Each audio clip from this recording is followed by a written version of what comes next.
EWTN. Live truth. Live Catholic.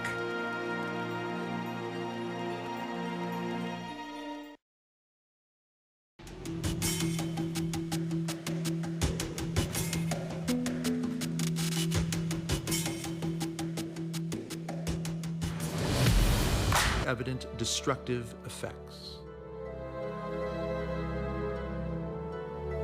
Welcome to Battle Ready. I'm Doug Barry. Again, I thank you so much for taking the time to be with us. It always means a lot to us. The world that we live in carries with it, it's a very serious message to this episode. The world that we live in carries with it an unprecedented degree of seriousness and threat.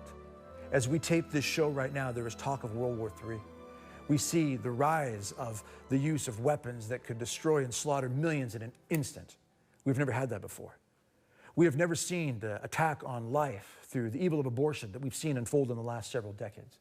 We throw around numbers of 55 million, 60 million. We really don't know what the numbers are. Worldwide, we don't fully understand. We just know that it's bad.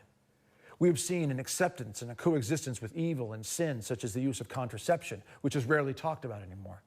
We see the slaughter of the innocence of children to the degree we've never seen before through the entertainment industry, the education world, the political world. We have seen an attack on marriage. We have seen an attack on the very core of who we are as children of God, the gender that God has created us in. We've never seen these things to the degree that we see it now. And I would dare to say that we've never seen the lack of response that we see in our world today. So much of this falling on deaf ears.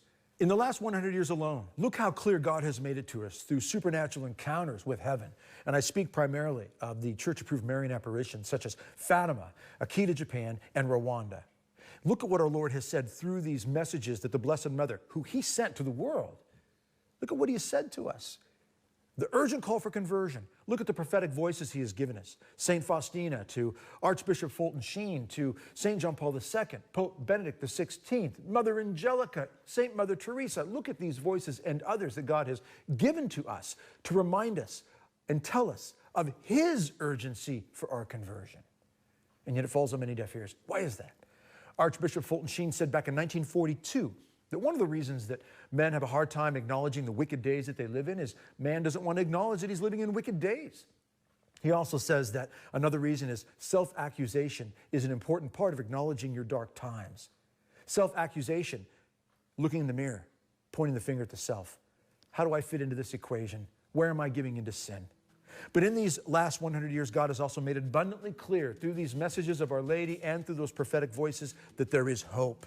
But we must cooperate with the grace for that hope to take hold.